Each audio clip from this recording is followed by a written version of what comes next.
Hello friend, शक्ति के आने वाले एपिसोड के अपडेट आपके लेकर आए। एपिसोड जो शुरू होता है डॉक्टर कौशल और उनकी पत्नी वहाँ पर आती है और समीर से बोलते हैं कि तुम उसके पति कैसे हो सकते हो। उसका कहना है कि वो एक डॉक्टर है, उसका कहना है वो दोनों हमें घायल अवस्था में मिले थे और उन्हें अस्पताल लेकर उन्होंने उनका इलाज किया। बोलते हैं कि तुम झूठ क्यों बोल रहे हो। श्रीमती कौशल का कहना है कि खुशी हमारी बेटी की तरह, और कहते हैं कि वो उससे अकेले बात करना चाहते हैं। वो साइड में जाते श्री कौशल बोलते हैं कि तुम झूठ क्यों बोल रहे हो। समीर कहता है कि मैं शादी क्यों नहीं कर सकता क्योंकि वो एक किन्नर है। श्रीमती कौशल और उसके पति हैरान है। समीर का कहना है कि वो शादी करने वाले थे लेकिन किसी ने उन्हें अलग कर दिया। वो कहते हैं कि उससे शादी करेगा और दुनिया को दिखाएगा कि एक आदमी उसे किन्नर से शादी कर सकता है और उसे खुश रख सकता है। श्रीमती और श्री कौशल उसे देवता कहते हैं।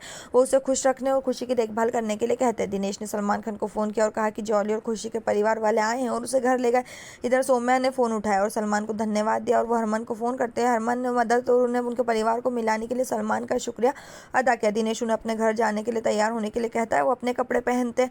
हरमन सोचता है कि उसका दिल उसे घर ले जाने और उसे शादी करने, उसे गुलाबों बनाने के लिए कह रहा है। वो उससे कहता है कि वो उसे हमेशा याद करेगा। सौम्या उसे अपने गुलाबों के साथ खुश रहने के लिए कहती है। हरक ने हरमन को आवाज़ दी। हरमन बोलता है कि वो खुश क्यों नहीं दिख रही। सौम्या कहती है कि तुम भी खुश नहीं दिख रहे। वो बाहर जाते हैं। सलोनी कहती है कि आखिरी सेल्फी। हरमन कहता है हाँ, और सौम्या के पास खड़ा हो जाता है। सलोनी ने उनके साथ सेल्फी ली। सॉन्ग बजता है। सलोनी उदास हो जाती है। स्वाति कहती है कि तुम खुश रहोगे। सलोनी का कहना है कि जब उनकी याद आएगी तो वो हमें भूल जाएंगे। हरमन का कहना है कि हम आप सभी को कभी नहीं भूलेंगे। हरक का कहना है कि हमें जाने के लिए देर हो रही है। वो उन्हें धन्यवाद देता है। हरमन सौम्या एक दूसरे को देखते हैं। समीर ने सौम्या का हाथ पकड़ लिया और दो पालों वाला सॉन्ग बजता है। हरक ने हरमन का हाथ थाम लिया। वो एक दूसरे को देखकर चलने लगते हैं। एक दूसरे के साथ जो बिताए गए पल हैं उनको याद करते हैं। हरमन के श्राद्ध की व्यवस्था में वीरेन, शन्नो, वरुण करते। प्रीतो आती और बोलती वो क्या कर रहे हैं। पड़ोसी वहाँ आ जाते। पड़ोसी प्रीतो से उसकी आत्मा की शांति के लिए श्राद्ध करने को कहते। प्रीतो का कहना है मेरा बेटा जिंदा और जिंदा लोगों के लिए कोई श्राद्ध नहीं होता। पड़ोसियों ने प्रीतो को पकड़ लिया। रावी उन्हें अपनी माँ को छोड़ने के लिए कहती है। शन्नो रावी को पकड़ती और कहती है हरमन मर चुका है और आ जाता है। वीरन पंडित जी से विधि शुरू करने को कहता है। प्रीतो चिल्लाती उन्हें रुकने के लिए कहती है वरना ये अच्छा नहीं होगा। पंडित जी श्राद्ध की रस्म शुरू करते और कहते हैं कि हरक से अब तक नहीं आया तो श्राद्ध विधि कौन करेगा। वीरेन कहता है कि मैं उसका चाचा हूँ, ये विधि करूंगा। प्रीतो माता रानी की मूर्ति को देखती है।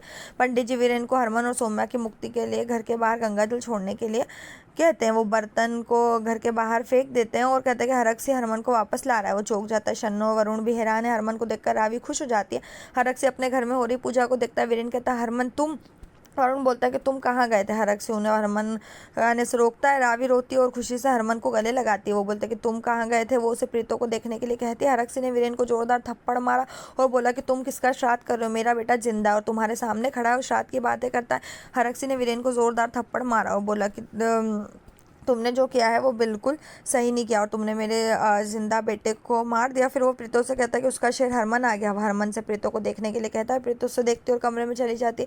हरक से हरमन से उससे आवाज़ देने के लिए कहता है। वो बोलता है कि वो अस्वस्थ है। रावी कहती मैं तुम्हारे लिए खाना लगाऊंगी। वो हरमन को अपने साथ ले जाती। समीर सौम्या को अपने घर ले जाता है। पड़ोसी सौम्या को देखते और उससे बोलते क्या ये वही लड़की है जो खिलौने बनाती थी। समीर कहता है मैं आपसे बाद में बात करूंगा। वो उसे अंदर ले जाता है। समीर की माँ वहाँ आती है।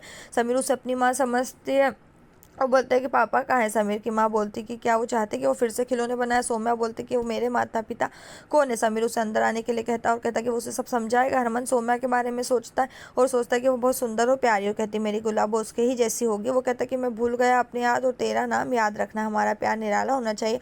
उसका कहना हमारा प्यार सलीम और अनारकली जैसा होना चाहिए। जब भी मैं गुलाबों के बारे में सोचता हूँ खुशी का चेहरा सामने आ जाता है। रक्सी वहाँ आता और उसे प्रीतो से मिलने के लिए कहता है। समीर ने सौम्या को कमरे में बंद कर दिया।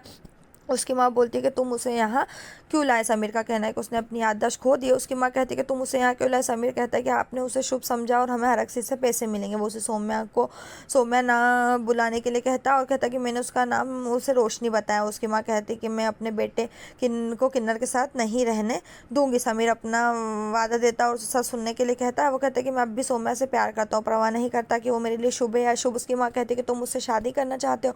वो बोलती है कि उसने हरमन का भूत मेरा। समीर कहता नहीं। उसकी माँ कहती है वो पड़ोसियों को बताएगी कि वो एक किन्नर है। समीर कहता है अगर तुम किसी से कुछ कहोगे तो मैं मर जाऊंगा। और कहते हैं कि तुम जानते हो कि मैं वही करता हूँ जो मैं कहता हूँ। उसकी माँ कहती है कि तुम एक किन्नर के लिए मरोगे। वो कहते हैं किसी किन्नर के लिए नहीं बल्कि मेरे प्यार के लिए। उसे याद है कि उसे हरक्सी का फ़ोन आया था और सौम्या को अपने साथ ले जाओ और मुंबई का टिकट बुक कर दिया। हरक्सी प्रीतो से कुछ कहने के लिए कहता है और कहता है कि वो हमारा शेरा है। उसे गले लगाने के लिए कहता है। वो हरमन से उसे समझाने के लिए कहता है और कहता है कि वो खुशी में पागल हो गई है। रावी हरमन से उसे मनाने के लिए कहता है। हरमन बोलता है कि वो उसे क्यों घूर रही है अगर वो झूठ बोल रहे हैं और उसे माँ कहता है। हरक उसे प्रीतो बुलाने और उसकी चुप्पी को समझने के लिए कहता है।